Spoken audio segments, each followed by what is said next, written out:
My dear students, मैं आपका Ravi sir और स्वागत करते हैं बच्चों आपका हम अपने इस Ravi institute chemistry and biology के चैनल पर। देखिए, आज आपको हम लैंथेनाइड और एक्टिनाइड तत्वों में क्या कर रहे हैं, भिन्नता बताने जा रहे हैं।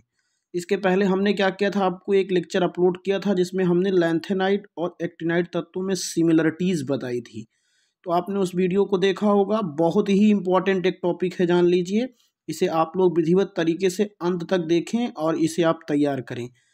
देखिए भैया, लैंथेनाइड और एक्टिनाइड में हम आपको इतना सीधा से बताते हैं कि लैंथेनाइड जो सीरीज है वो लैंथेनम तत्व के बाद है, और एक्टिनाइड जो सीरीज है वो एक्टिनाइड एक जो एक्टिनियम तत्व है उसके बाद है। इसीलिए इसको हम लोग लैंथेनाइड और एक्टिनाइड सीरीज के नाम से जानते हैं। लैंथेनाइड जो सीरीज है बाबू, इसमें क्या हुआ करता है कि जो अंतिम इलेक्ट्रॉन होता है 4f में एंट्री मारता है, और उसमें जो हुआ करता है अंतिम इलेक्ट्रॉन जो होता है 5f में प्रवेश करता है। तो इसके अकॉर्डिंग आप लोग देखिए थोड़ा सा भैया विधिवत तरीके से।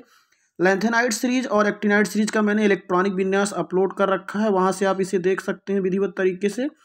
लैंथेनाइड सीरीज में जो हुआ करता है, एक एलिमेंट है जिसका नाम है प्रोमीथियम। प्रोमीथियम को छोड़ करके ये रेडियो एक्टिव नहीं होते हैं। मतलब आप पूरी लैंथेनाइड सीरीज को अगर बखूबी तरीके से ध्यान से देखेंगे तो केवल प्रोमीथियम ही एक ऐसा तत्व है कि जो रेडियो एक्टिव है, और जितने भी एलिमेंट रिमाइंडिंग एलिमेंट हैं वो सब रेडियो एक्टिव नहीं है।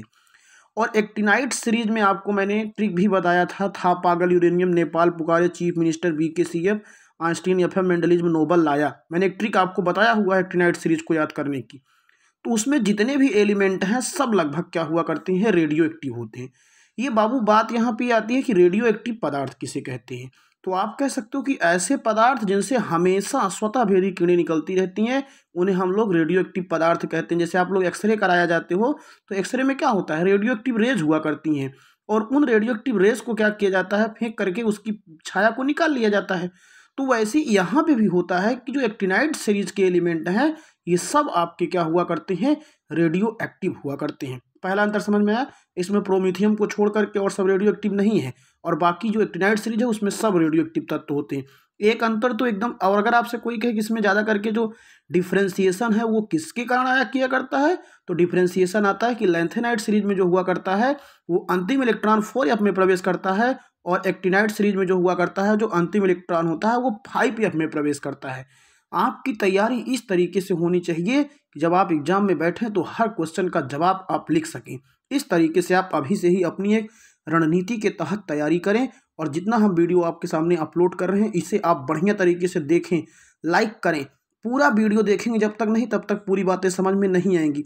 ऐसा नहीं है कि जान लीजिए जो चीज़ें हम आपको बता रहे हैं आपको समझ में नहीं आएंगी, बस केवल आपको एक ध्यान से तरीके से बैठ करके सुनना पड़ेगा, और इसे एक नोट्स बनानी पड़ेगी। आप जिस नोट्स में लिखते हो उसको लिखिए, और एक बार रिवाइज कीजिए, 2 बार रिवाइज कीजिए। आप देखिए आपको विधिवत तरीके से याद होता है। लोग कहते हैं हम पढ़ते हैं हमें याद नहीं होता है। क्यों नहीं याद होता है? क्योंकि आप उसको कभी सीरियसली लेते ही नहीं हैं।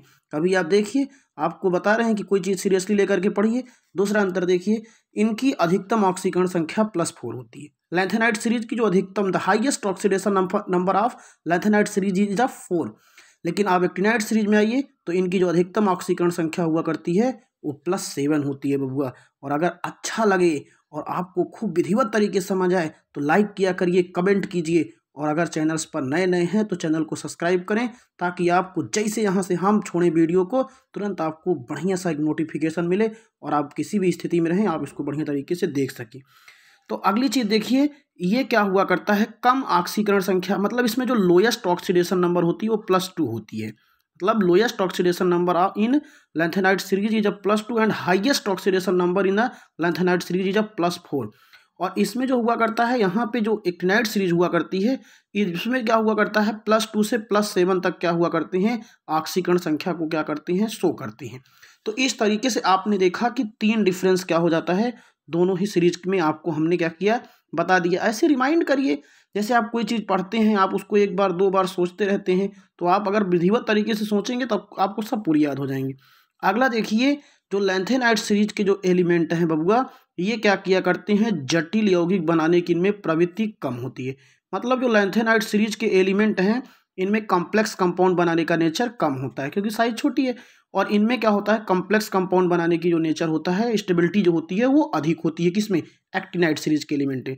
अब देखिए हमने पहले ही बताया था कि इसमें क्या हुआ करता है, 4f इलेक्ट्रॉनों का परीक्षण प्रभाव अपेक्षाकृत अधिक होता है, क्योंकि साइज इनकी छोटी होती है और साइज ज़्यादा होने के कारण ये इलेक्ट्रॉन जो होता है वो न्यूक्लियस के समीप होता है, जिसके कारण इसमें ये चीज़ें आपको ज़्यादा देखने को मिलती हैं।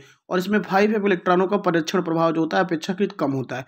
जैसे आप किसी आग जल रही है, आग के जलने के पास आग को क्या मानते हैं हम, न्यूक्लियस मान ले रहे हैं, और उसके चारों तरफ इलेक्ट्रॉन गति कर रहा है तो उसको आपको हम मान ले रहे हैं। अगर आप जब आग के पास ज़्यादा नज़दीक रहेंगे तो आपके ऊपर ज़्यादा उसके इफेक्ट पड़ेगा, दूर रहेंगे तो कम इफेक्ट पड़ेगा, जान लीजिए। वही हाल यहाँ पे भी होता है, इसमें 5f का परीक्षण प्रभाव कम होता है। और अगला देखिए, जिनके आकार में कमी आती रहती है, और यहाँ पे भी क्या होती है, आकार में कमी अधिक आ जाती है। ये चीज़ ध्यान दीजिएगा, अंतर आपको बता रहा हूँ बाबू। इनके यौगिकों की क्षारीयता कम होती है, मतलब जितनी लैंथेनाइड सीरीज है, लैंथेनाइड सीरीज के जितने भी एलिमेंट होते हैं, इनकी जो आपकी जो क्षारीयता होती है वो कम होती है, और इसमें यौगिकों की क्षारीयता अधिक